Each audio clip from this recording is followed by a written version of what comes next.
तो दोस्तों शुरू कर दिया आज की इंफ्रा न्यूज। पहली खबर जो आ रही है वो है हमारे देश के टॉप पावर प्रोड्यूसर एनटीपीसी से रिलेटेड, जिन्होंने शुरू कर दी है बातचीत करना फॉरेन फर्म्स के साथ जैसे कि रशिया और यूएस, ताकि भारत के अंदर एसएमआर या स्मॉल न्यूक्लियर रिएक्टर्स बना सके। वैसे दोस्तों जब मैं ये इंफ्रा न्यूज रिकॉर्ड कर रहा हूँ, इसके कुछ घंटे पहले ही प्रेस कॉन्फ्रेंस हुई थी डोनाल्ड ट्रंप और नरेंद्र मोदी जी की। तो यहाँ पर भी उन्होंने मेंशन किया था कि कॉपरेशन किया जाएगा स्मॉल न्यूक्लियर रिएक्टर्स पे। और ये एक बहुत सिग्निफिकेंट न्यूज है, क्योंकि अगर चीजें ठीक होती है, जो स्टार्टअप्स है वो सक्सेसफुल होते हैं और टेक्नोलॉजी भारत के साथ में शेयर करते हैं, तो नॉन ग्रिड कनेक्टेड हमें न्यूक्लियर पावर प्लांट्स देखने को मिल सकते हैं छोटे स्केल्स के, जहां पर हर गांव के अंदर अपना अपना न्यूक्लियर पावर प्लांट हो सकता है, जो डिपेंड नहीं करेगा बाहरी इलेक्ट्रिकल सोर्सेस पे। और ग्रिड जो है इसके जैसे ज्यादा इंडिपेंडेंट बनेगी। एक डेडिकेट वीडियो में इसके ऊपर जरूर बनाऊंगा, लेकिन ये एक बहुत ही सिग्निफिकेंट खबर है। अगली खबर दोस्तों जो आ रही है वो है त्रिपुरा से, जहां पर कोलकाता, विशाखापट्टनम पोर्ट और अलग अलग लॉजिस्टिक सेंटर्स के साथ में कनेक्ट करने के लिए इनलैंड वाटरवे प्रोजेक्ट को जो है ये permanently as a jetty establish किया जाने वाला है श्रीमंतापुर के अंदर, जो कि त्रिपुरा के सिपाही झाला डिस्ट्रिक्ट के अंदर आता है। तो दोस्तों India Bangladesh waterway protocol root जो है लास्ट ईयर फाइनल हो गया था। जिन लोगों को नहीं पता, जैसे हमारे नेशनल हाईवेज होते हैं, वैसे नदियां जो नेविगेबल है उनको नेशनल वाटरवेज के नंबर भी मिलते हैं। और गवर्नमेंट जो है उनको जो है काइंड ऑफ ना सिर्फ नाम देती है, लेकिन चेक भी करती है कि कहीं पर बहुत रॉक्स ना हो, गहराई यूनिफॉर्म हो वगैरह वगैरह। तो यहाँ पर त्रिपुरा ये जो नया वाटरवे उसके खुलने की वजह से कोलकाता, विशाखापट्टनम, पारादीप पोर्ट जो बंगाल जो कि उड़ीसा में है उससे कनेक्ट हो जाएगा। और अगर चीजें सही जाती है तो त्रिपुरा का जो एक्सपोर्ट पोटेंशियल है वो बहुत बढ़ जाएगा ग्लोबल कनेक्टिविटी आने की वजह से। अगली खबर दोस्तों जो आ रही है अगरतला से, जहां पर एक modern multi level parking and commercial complex बनने वाला है। तो यहाँ पे 1.1 एकर्स ऑफ लैंड जो ओल्ड मोटर स्टैंड एरिया के अंदर है अगरतला में, यहाँ पर 50 मीटर्स के हाइट वाला ये पार्किंग स्पेस बनेगा। 280 कार्स को हैंडल करने की इसकी कैपेसिटी होगी। और इसके ऊपर कमर्शियल स्पेस होगा, जहां पर होटल, मल्टीप्लेक्स और शॉपिंग मॉल जैसी अदर फैसिलिटीज होगी। पीपीपी या पब्लिक प्राइवेट पार्टनरशिप मॉडल पर इसे बनाया जाएगा। और जो जमीन यहाँ पे दी जाएगी सरकार के द्वारा, वो 30 साल की लीज पर होगी।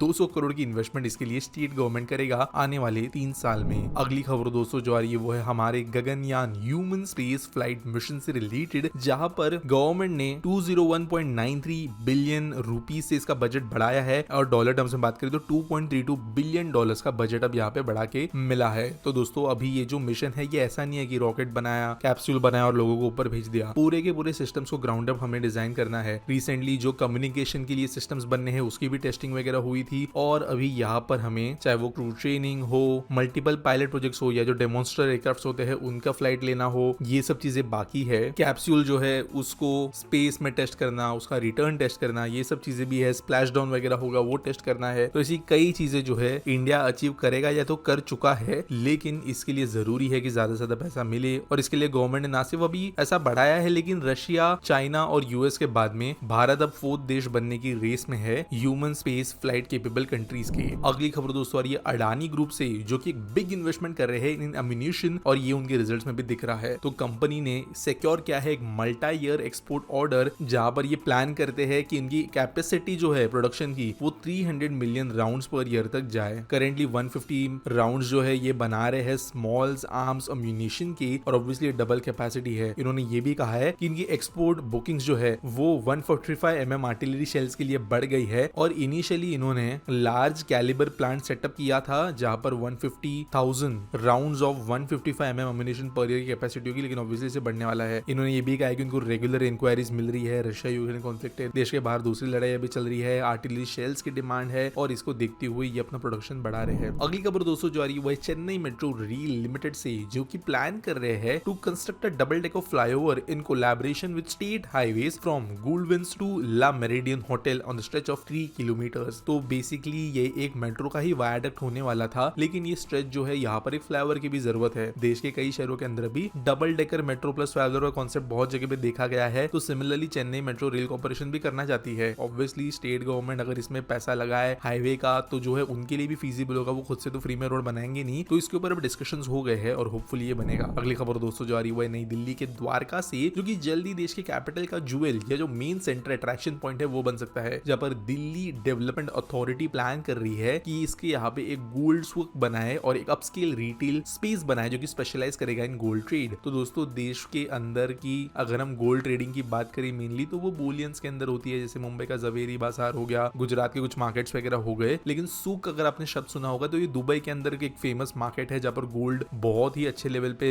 बाय एंड सोल्ड किया जाता है। सिमिलर चीज करने की कोशिश की जाने वाली है द्वारका में। एक 3.91 हेक्टेयर का प्लॉट जो है डीडीए के पास में पड़ा है, जहाँ पर ये एक वन स्टॉप डेस्टिनेशन इसे बनाना चाहते हैं for retail and wholesale related to gold trading activity. अब रिटेल तो दोस्तों ऑब्वियसली एक बड़ा मार्केट है ही, टूरिज्म वगैरह लोगों को अट्रैक्ट कर सकता है, लेकिन जो होलसेल मार्केट है पैसा मेनली यहाँ पर बनता है, तो यहाँ पर दिल्ली में ये बनने के लिए प्लानिंग चल रही है। आज के आस्क पीटी सवाल के बारे में बात करिए तो इंदर मालविया पूछते हैं, brother from Delhi to Mumbai distance by train is approximately 1400 kilometre and train also take approx 15 hours. If we can compare this to Mumbai Bangalore it's approx 1100 kilometres and train takes around 21 hours. Why this much difference? तो देखो यार multiple factors है। पहली बात, जो बैंगलोर मुंबई का जो root है ना, ये बहुत इग्नोर्ड रूट भी आप कह सकते हो। इनफैक्ट मुंबई और बैंगलोर जैसे बड़े शहरों के अंदर हार्डली सर्विसेज चलती है, जबकि दिन में मल्टीपल सर्विसेज जो है मुंबई के अलग अलग स्टेशन से होनी चाहिए। और इसके पीछे कई रीजंस है, लॉजिस्टिक्सल रीजंस है, दूसरे कॉम्पिटिटर्स के द्वारा किया जाने वाला लॉबिंग है, एयरलाइंस जो है उसकी कन्वीनियंस है, बहुत चीजें हैं। लेकिन दोस्तों देखो, रूट को समझना जरूरी है कि दिल्ली मुंबई पहले से एक बहुत सिग्निफिकेंट रूट रहा है, और रेलवे जब से शुरू की गई ब्रिटिश के टाइम से, तब से दिल्ली मुंबई रूट जो है वो काफी ज्यादा वेल प्लान्ड है compare to Mumbai Bengaluru route. यहाँ पर पहली बात तो